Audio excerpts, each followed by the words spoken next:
Désiste toujours avec Frédéric Bérard. Bon matin, Fred. Salut! Comment a été ton premier podcast hier?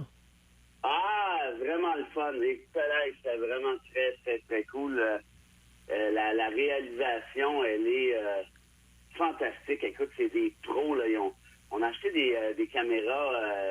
Ça coûte cher, hein, ces petits gugus-là. Oui, On tout est cher.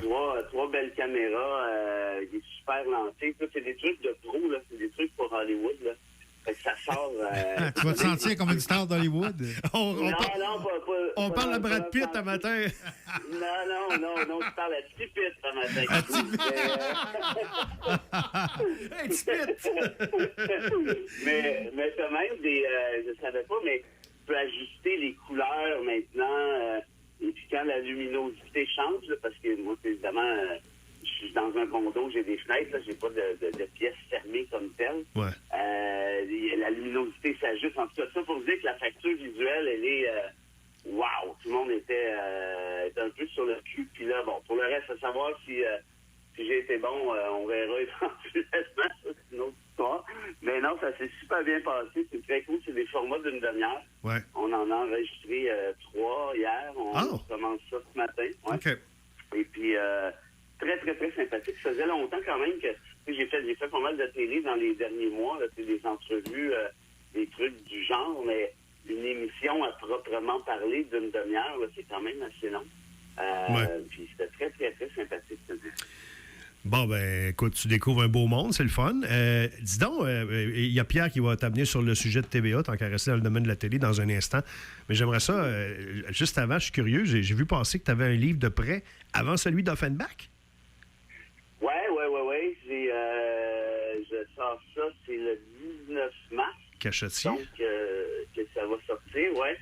Celui d'Offenbach, il avance bien, là. Je suis rendu, je sais pas là, moitié, 2 tiers, mais je le savoure lentement. C'est pas tous les jours qu'on peut écrire sur son groupe d'adolescence. Alors, je prends mon temps, mais ce sera pas un gros livre non plus, là. C'est pas une affaire de 500 pages. Il est plus dans la lignée, l'autre, il est plus dans la lignée de ceux que tu as déjà fait, là.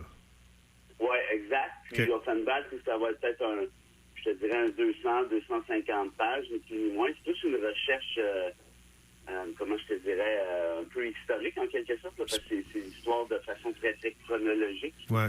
C'est vraiment sympathique d'aller lire, t'adorerais ça, les coupures de presse de l'époque. Ah, je vais le lire. Ou à la Bastille. C'est sûr. Non, mais je veux dire, moi, je lis les coupures de presse de l'époque pour comprendre un peu mieux ce qui se passait. Ça fait lancer des bouteilles de bière à la Bastille. Je faisais un show, il ouvrait pour Véronique Sanson. Fait que c'est sûr que celui qui est allé voir Véronique Sanson avec sa blonde s'attendait pas à se faire crier dans les oreilles par Offenbach. Fait que ça a fini à une bouteille de bière comme ça. Fait que bref, c'est un peu un retour dans le temps aussi, hein, parce qu'Offenbach a été pas mal le premier groupe rock à chanter en français. Ouais. Tout juste avant le référendum pas le référendum, mais l'élection du PQ 76. Bref, toutes sortes de petites choses comme celle-là là, que je redécouvre. Es-tu prêt? Ben oui, je suis prêt. Pierre veut t'amener sur le terrain de ce tremblement de terre épouvantable qui laisse 547 personnes. Là, je voyais les gens le dire hier, ouais, mais ils peuvent se trouver d'autres choses. Il y a de l'emploi en masse. Ouais, mais si t'es un passionné de la technique télévisuelle, trouver une job au Tim Hortons, c'est moins le fun. Pierre veut savoir premièrement, comment tu réagis et est-ce que c'est selon toi, le boulet de TVA Sport qui est en grande partie responsable de tout ça? Aïe. Merci, Pierre. C'est une belle question. Comment je réagis? Moi, j'ai travaillé à TVA pendant 10 ans. Hein, c'est vrai. Ni plus ni moins, sur le show de Denis. Des techniciens, j'en connais pas mal. Je connais des gens en coiffure, au maquillage. Il y a beaucoup, beaucoup d'artisans dans l'ombre pour faire un show de télé. Les régisseurs, les caméramans, les perchistes. Et ce sont des gens qui sont pas excessivement payés déjà à la base. Ce sont des gens qui font ça. Ils gagnent bien leur vie, là, mais c'est pas des salaires faramineux non plus. Les gens qui font ça, tu le dis, par passion. Ce sont des artisans de notre télé. Puis moi, j'ai beaucoup, beaucoup de peine pour eux d'entrée de jeu. J'ai de la peine aussi pour la culture québécoise, parce que quand arrive truc comme ça, ben c'est le Québec tout entier qui paye le prix. J'ai de la peine pour notre démocratie aussi, parce qu'au final, c'est un peu là que ça s'en va. Moins tu as de médias, moins tu as de diversité, moins, par définition, tu as une circulation d'idées, puis moins tu as de démocratie. Pour arriver sur la question de la gestion de Pelado, ouais. Ça, par contre, je suis moins empathique un peu. Tu sais, Pelado, il va falloir se dire les vraies affaires. À un moment donné, là, c'est un homme d'affaires excessivement médiocre. Très, très, très mauvais. Il a hérité d'un empire de son père qui est en train de le saccager. Là, évidemment, la télé, on s'entend bien, c'est pas la faute de Pelado. Là. Toutes les télés traditionnelles à travers le monde prennent la claque. Là. TVA, il n'y a rien d'extraordinaire là-dedans. Mais par contre, comme disait Pierre, TVA est allé, parce que Pelado, il faut comprendre qu'il est tellement belliqueux, il est tellement agressif, puis il est tellement, comment je te dirais, impulsif, que ça lui fait faire toutes sortes de niaiseries. Par exemple, quand il a voulu voler le contrat du Canadien à Bell Media. Ben oui. Il est allé proposer un pitch, mais complètement délirant, au point où Bell Media, qui avait le Canadien depuis quoi, André, ça veut dire ça, au moins une vingtaine d'années. Fin 80? Oui. Depuis que Radio-Canada diffusait plus les matchs du Canadien, fin il 80. tombait tout seul. Oui. Ça fait une mèche. Tu sais, pour que Bell Media, qui a les reins drôlement plus solides que Québécois, laisse aller ça, c'est bien parce que Québécois va payer bien trop cher. Même Terry Staffier d'ADS a dit il n'y a aucune chance qu'ils puissent faire de l'argent avec ça. Tu peux même pas passer proche en anglais de break-even, donc d'arriver à égalité. Mais il y avait les Nordiques il y avait l'hypothèse d'avoir les Nordiques à Québec et d'être le diffuseur des Nordiques. Mais justement, même ça marche pas. Parce que si tu penses que tu vas aller chercher les Nordiques, ils vont pas dépenser autant pour aller chercher le Canadien. C'est complètement ridicule. Et c'est après ce contrat-là qu'il a décidé de laisser tomber les Nordiques sur Marca, qui n'est plus dans la course pour les Nordiques. Donc, ça, c'est un exemple. TVA Sport a perdu 220 millions depuis 11 ans. Là. Ça donne quand même une idée. L'autre affaire qu'on oublie, c'est que Québécois avait une filière internationale qui s'appelait Québécois World à l'époque, Québécois International, si vous voulez. Ouais. Moi, je peux pas trop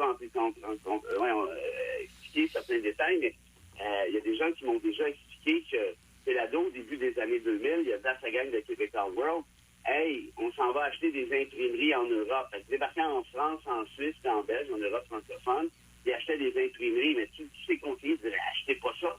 Les vieux imprimeurs européens, ils étaient sur le bord de faire faillite, ils étaient en train de fermer avec Internet. Il est tout allé acheter ça, puis une couple d'années après, évidemment, il s'est mis dans la rue encore une fois, et il a fermé la shop. Il est allé acheter ça News, quelque chose comme 750 millions de dollars.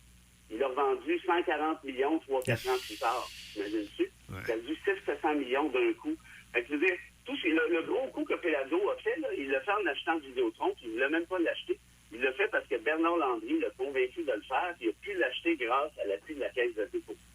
Enlève ça, là, les Québécois seraient déjà fermés parce que Vidéotron, c'est sa vache à lait. Mais quand tu dis qu'il a été financé par la Caisse de dépôt, il a été financé par notre argent.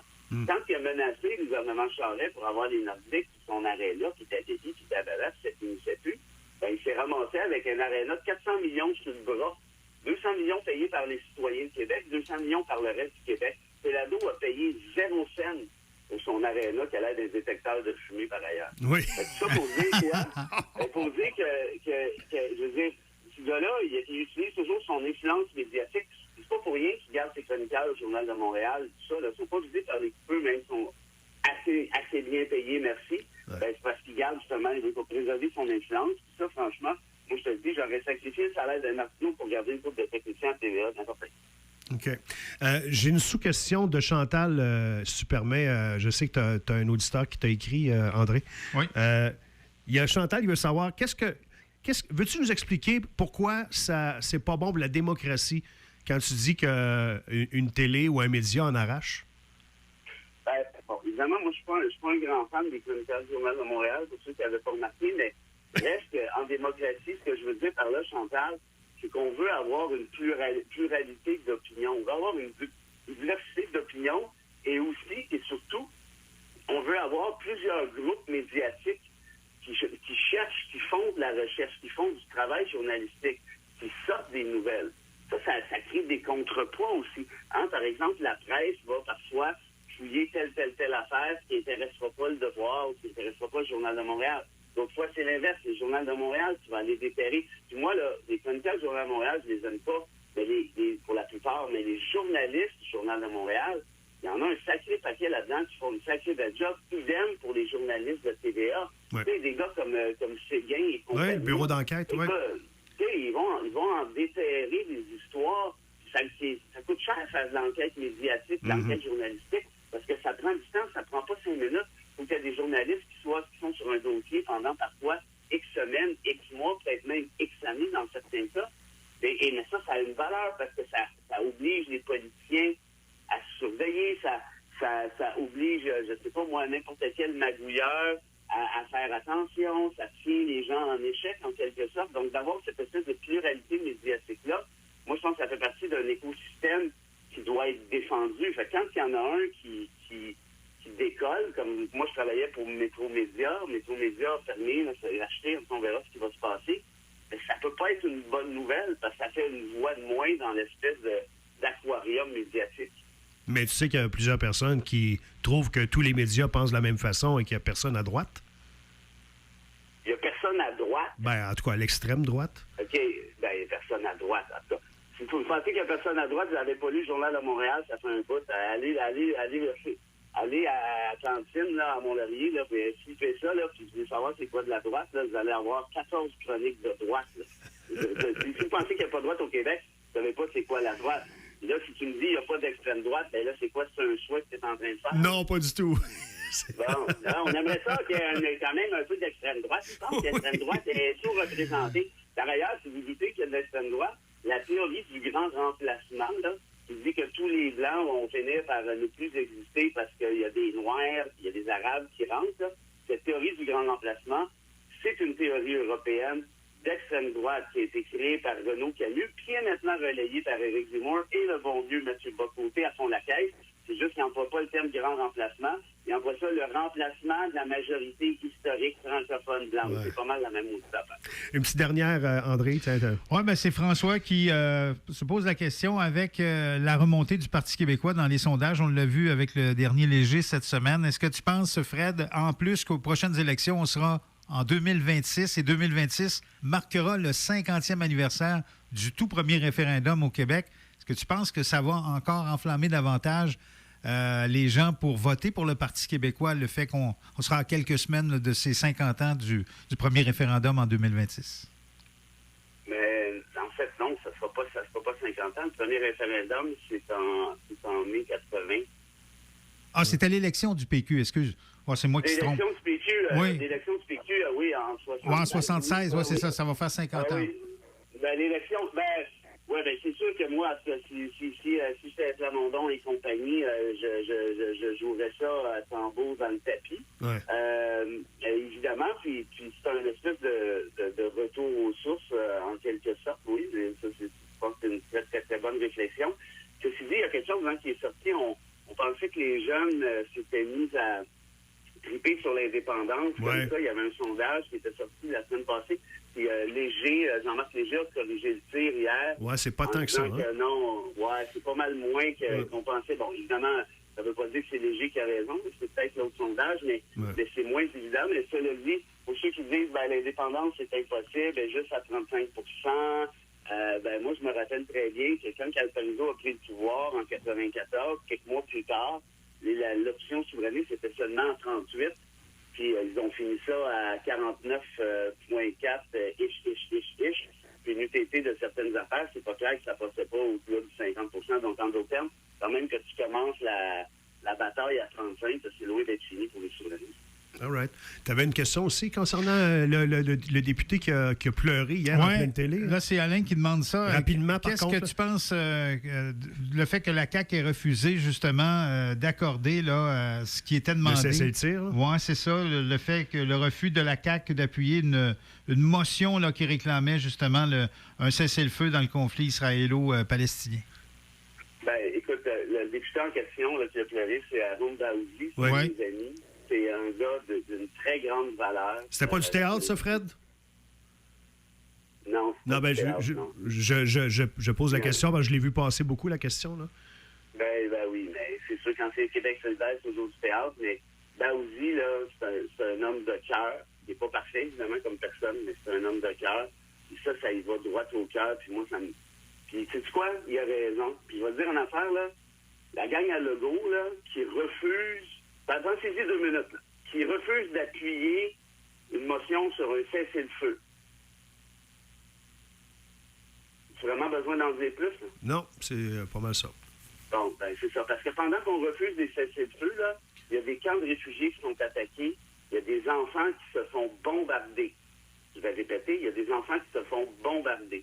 Évidemment que Québec demande un cessez-le-feu, ça ne va rien changer à l'histoire. Non, mais c'est ça, il y a ça aussi. Mais d'un point de vue, mais c'est parce que d'un point de vue symbolique, c'est quoi ta stratégie, toi? Non, moi, j'en veux pas de cessez-le-feu, tu veux que ça continue? Oui. Ben, c'est ça. Ça a l'air fou un petit peu. Tout simplement, la raison que donnait la CAQ, c'est qu'on disait qu'on n'était pas à l'aise avec le libellé là, de... Ouais. C'est ça, il y avait quelque chose qui n'était pas à l'aise accrochait. avec le fait que ça vienne de quelqu'un d'autre. On aimerait ça, c'est sûr, mais pas à n'importe quelle condition. Oui, c'est ça.